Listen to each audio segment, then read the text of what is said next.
तो hello friends, my name is Ankit Siddharth and welcome to my YouTube channel ट्विकीजा मड्डा। तो जैसा कि आप सभी जान रहे हैं कि जो क्लास जो है हम पॉलिटी का जो है एनसीईआरटी उसको कंप्लीट कर रहे हैं। और क्लास 6 और क्लास 7 का जो पॉलिटी है उसको हमने खत्म कर दिया है।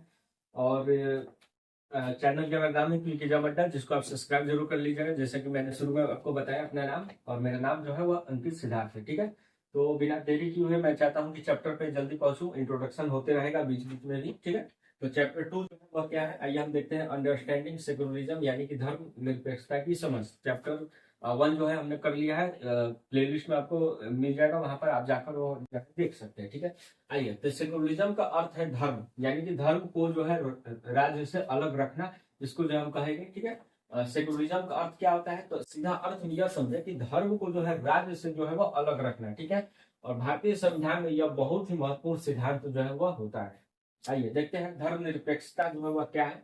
ठीक है, तो दुनिया की कई देशों में धर्म के आधार पर जो है वह भेदभाव जो है वह देखा जाता है। ठीक है, और सेकुलरिज्म का मुख्य आधार यह है कि राज्य किसी भी एक धर्म पर आधारित, ठीक है, धर्म के रूप में जो है बढ़ावा नहीं देगा। ठीक है, यानी कि कोई भी, यानी कि भारत का संविधान कहता है कि भारत, सेकुलरिज्म जो भारत का है वह कहता है कि भारत में किसी एक धर्म का जो है बढ़ावा नहीं दिया जाएगा। यानी कि मुस्लिम है तो उसको बढ़ावा नहीं दिया जाएगा, हिंदू है तो हिंदू को जो है जो जो सरकार है उसको प्रमोट जो है वह नहीं करेगी, या संविधान के खिलाफ जो है होगा। ठीक है, यानी कि प्रमोटिंग, यानी कि उसको इतना नहीं, उसी को बस हाइपर नहीं दिखाना है। ठीक है, सभी धर्मों को बराबर दिखाना है। अगर छुट्टी अगर होता है किसी हिंदू त्योहार पे, तो अब मुस्लिम जो त्योहार है यानी कि क्रिश्चियन जो त्योहार है उस पर भी छुट्टी जो है गवर्नमेंट को जो है वह देगी बराबर। ठीक है, यही एक तरह से आप मोटा मोटी समझ सकते हैं। धर्म धर्म को राज्य से अलग रखना क्यों जरूरी है, तो आइए हम देखते हैं। चलिए, तो इसके दो मुख्य जो है कारण है। पहला जो है यानी कि बहुमत की निरंकुशता। ठीक है, अगर किसी एक धर्म के लोग की संख्या ज्यादा है और उसके पास राज्य की सत्ता है, तो वे दूसरे धर्म के खिलाफ जो है क्या करेगा, भेदभाव जो है करेगा। ठीक है, बताने की जरूरत नहीं है, आप समझ रहे हैं। ठीक है, चलिए। तो फ्रीडम ऑफ इंडिविजुअल यानी कि व्यक्ति की स्वतंत्रता, इसमें जो है वह हनन होगा। ठीक है, तो हर व्यक्ति को अपना धर्म चुनने और उससे बदलने का या धर्म उपदेशों को अलग अलग व्याख्या करने की आजादी जो है वह होनी चाहिए। ठीक है, इसको भी आप समझ सकते हैं। आगे है कि तीसरा है कि भारतीय धर्मनिरपेक्षता जो वह क्या है, इसको हम समझते हैं। तो भारतीय संविधान के अनुसार भारत एक धर्मनिरपेक्ष देश है और इसके तीन मुख्य जो है उद्देश्य जो है वह होते हैं। ठीक है, आइए देखते हैं कि कोई एक, देखिए, कोई एक धार्मिक समुदाय, ठीक है, दूसरे पर जो है वह हावी जो है वह न होगा, इसका सरकार जो है, भारतीय सरकार को जो है वह ख्याल रखना है। दूसरा है एक ही धर्म के कुछ लोग अपने ही धर्म के अन्य सदस्यों को न दबाए, यानी कि कोई भी धर्म में जो है जाति व्यवस्था होती है, तो यह भी ध्यान देना है कि यह नहीं करना है कि मेरा धर्म के लोग हैं, अगर होता है ना कि मेरे धर्म के लोग हैं, मैं जैसा मन करूं वैसा रखूं, नहीं, ऐसा नहीं। आप जो है एक ही धर्म के लोग कुछ लोगों को अपने ही धर्म के अन्य सदस्यों को ना दबाए, इसका भी ख्याल आपको जो है वो रखना है। ठीक है, किसी भी जाति धर्म से वो आए, और चाहे वो महिलाएं हो सकती है, तो लोग कहेंगे कि हाँ, हमारे हमारे धर्म की महिलाएं हैं, मैं जैसा मन करूं वैसा रखूं, नहीं, ऐसा नहीं चलेगा। ठीक है, न तो किसी खास धर्म को थोपेगा। ठीक है, यानी किसी खास धर्म को कोई भी लोगों को थोपना नहीं है, और न ही लोगों को धार्मिक स्वतंत्रता जो है वह छीनेगा। ठीक है, चलिए आगे हम बढ़ते हैं। चौथा, भारतीय राज्य राज्य धर्म को कैसे कंट्रोल करता है, आइए हम देखते हैं अब धर्म को कैसे कंट्रोल किया जाता है। तो भारतीय सरकार जो है धर्म को दूरी तो बनाती है, लेकिन जरूरत पड़ने पर हस्तक्षेप भी जो है वह करती है। ठीक है, जरूरत पड़ने पर क्या करती है, हस्तक्षेप भी करती है। और इससे तीन तरीका, ठीक है, यानी कि अब देखिए हस्तक्षेप कैसे करती है, यानी कि जैसे कि शाहबानो केस में आपको पता होगा कि वहां पे 3 तलाक जो है वह अमान्य जो है वो घोषित किया गया।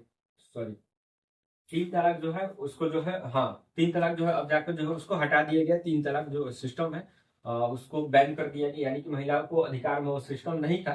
तो लोग कहेंगे वो मुस्लिम धर्म का मामला है, तो मतलब कि हस्तक्षेप नहीं करना चाहिए इस संविधान को। तो आपको क्लियरली समझ आना चाहिए कि जो सरकार जो है, यानी कि सॉरी, मतलब कि भारतीय सरकार जो है धर्म से दूरी बनाती है। ठीक है, दूरी तो बनाती है, लेकिन जरूरत पड़ने पर हस्तक्षेप जो है अगर वह कर सकती है। क्योंकि क्योंकि वह आपको जो है, ये है ना कि अभी हमने सेकंड लाइन पढ़ा, क्योंकि एक ही धर्म के कुछ लोग जो है अपने ही धर्म के अन्य सदस्यों को जो है वह दबा जो है वह नहीं सकते। चलिए आगे हम बढ़ते हैं।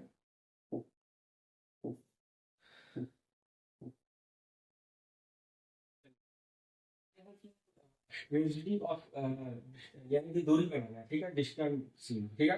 तो सरकारी दफ्तरों और स्कूलों और थानों में किसी खास धर्म का प्रचार जो है वह नहीं किया जा सकता है, ठीक है। तो यह भी सवाल आपको है कि जैसे कि सरस्वती पूजा हुआ, तो सरस्वती पूजा जो है खास धर्म से जोड़ा जाता है, तो इसके वजह से जो है अब सरस्वती पूजा के दिन छुट्टी रखिए, क्रिसमस के दिन छुट्टी रखिए। आप ऐसा नहीं कि स्कूल में जो है क्रिसमस मना रहे हैं तो सरस्वती पूजा छोड़ दे, सरस्वती पूजा के दिन आप क्रिसमस जो है छोड़ रहे हैं। मतलब होता ना कि इन सब चीजों को आपको ध्यान में रखना है कि किसी अन्य मतलब कि सरकारी जो संस्था है उसमें इन सब का आयोजन करके जो है आप हो सकता है किसी और धर्म के लोगों को ठेस पहुंचा सकते हैं। तो इसके लिए आपको जो है प्रमोट जो है वह किसी भी धर्म के जो त्योहार है उसको भी जो है वह नहीं करना, आपको उस दिन होलीडे रखना है, इसीलिए होलीडे जो है वह होता है, ठीक है।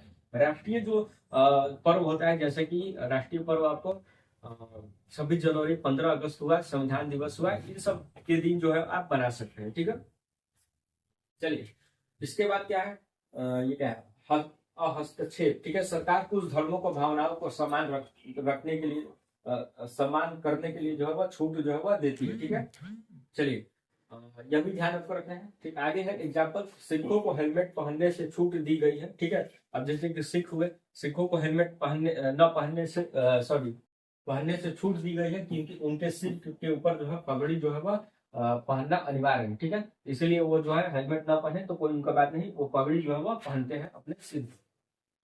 आइए आगे बढ़ते हैं, स्ट्रेटजी ऑफ इंटरवेंशन यानी कि हस्तक्षेप। अगर किसी धर्म में कोई ऐसी प्रथा है जो मौलिक अधिकार को हनन करती है तो सरकार उसको रोक सकती है। याद रखिएगा कि अगर किसी धर्म में कोई ऐसी प्रथा है जो अधिकारों का हनन करती है तो उसको जो है सरकार जो है क्या है, रोक सकती है। जैसे कि इसी धर्म में अगर छुआछूत है हिंदू धर्म में, उसको जो है सरकार जो है वो रोक सकती है, यानी कि रोका भी गया है आपको, ठीक है। यह भी ध्यान रखना है। एग्जाम्पल में क्या है, आपको छुआछूत, ठीक है, को खत्म करने के लिए हिंदू धार्मिक प्रथाओं में जो है हस्तक्षेप जो है वह किया गया, ठीक है। इसको भी आपको ध्यान रखना है कि पांचवा नंबर है कि भारतीय धर्मनिरपेक्षता और अमेरिका से कैसे अलग है, इसको हम समझने की कोशिश करते हैं, ठीक है। यह किताब में का ही पूरा का पूरा, ऐसा नहीं कि मैं कुछ नया बता रहा हूँ, कुछ नहीं मैं नया बता रहा हूँ, पूरा का पूरा किताब में दिया हुआ है, उसी का नोट्स है पूरा, ठीक है। आइए इसको समझते हैं कि भारतीय धर्मनिरपेक्षता जो है अमेरिका से कैसे अलग है, इसको हम समझते हैं। यूएसए को पहले देखते हैं। यूएसए में यहाँ राज्य और धर्म के बीच एक सख्त जो है अलगाव जो है वह देखा जाता है। ये राज्य किसी भी स्थिति में धार्मिक मामलों में दखल जो है वह नहीं दे सकती है अमेरिका में, आपको ये बात ध्यान रखना है, ठीक है। चलिए आगे है कि इंडिया, तो भारत में राज्य धर्म से पूरी तरह से अलग जो है वह नहीं है। ये भी ध्यान रखना है कि भारत में राज्य जो है धर्म से पूरी तरह से अलग नहीं है, बल्कि एक क्या कहें, संवैधानिक दूरी है, सैद्धांतिक दूरी है, ठीक है। याद रखना है कि सैद्धांतिक दूरी है हम धर्म के मामले में सरकार और धर्म में, ठीक है। तो ऐसा नहीं है कि सरकार जो है अमेरिका में हस्तक्षेप नहीं कर सकती है, लेकिन भारत में जो है सरकार जो हस्तक्षेप जो है धर्म के मामलों में जो है वह कर सकती है, ठीक है। तो इसका मतलब है कि संविधान के आदर्शों के आधार पर राज्य जो है धार्मिक मामलों में हस्तक्षेप जो है वह कर सकती है। यानी कि 3 तलाक अगर मुस्लिम धर्म में खराब था तो उसको जैसे सरकार जो है वो बैन कर दी, ठीक है। छुआछूत अगर खराब था हिंदू धर्म में तो छुआछूत को जो है वह हटा दिया गया, ठीक है। तो अभी भी तो इन सब चीजों को आप समझ सकते हैं। अब इम्पोर्टेंट टर्म में क्या है उसको हम देखते हैं, यानी कि जबरदस्ती, ठीक है, किसी को कुछ करने के लिए मजबूर करना, ठीक है। इसके बाद हस्तक्षेप है किसी भी स्थिति में प्रभावित करने के लिए उसको शामिल होना, ठीक है। हस्तक्षेप उसको कहा जाता है, यानी कि किसी के मामले में जो है हस्तक्षेप करना, यानी कि बीच में आना, ठीक है।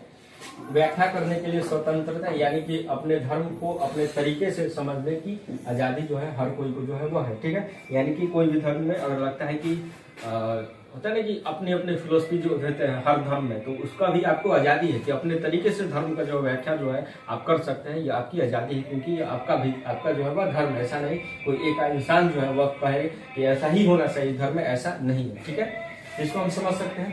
तो आगे हम तीसरा चैप्टर है, इसको भी हम कंप्लीट कर लेंगे, जितना जल्दी हो सके मैं कंप्लीट आज ही पूरा करा दूंगा, और पूरा वीडियो भी अपलोड आज या कल 2 दिन के अंदर मैं कर दूंगा। प्लेलिस्ट भी आपको मिल जाएगा, मैराथन में भी आपको ये इंक्लूड करके सब वीडियो को समराइज करके मैं आपको डाल दूंगा, ठीक है, अपलोड कर दूंगा। तो चलिए मिलते हैं नेक्स्ट वीडियो में। और मेरा नाम है अंकित सिद्धार्थ, क्योंकि एग्जाम अड्डा जो यूट्यूब चैनल है वहाँ पर आप ये वीडियो जो है वो देख रहे हैं। तो मिलते हैं नेक्स्ट वीडियो में, तब तक के लिए धन्यवाद।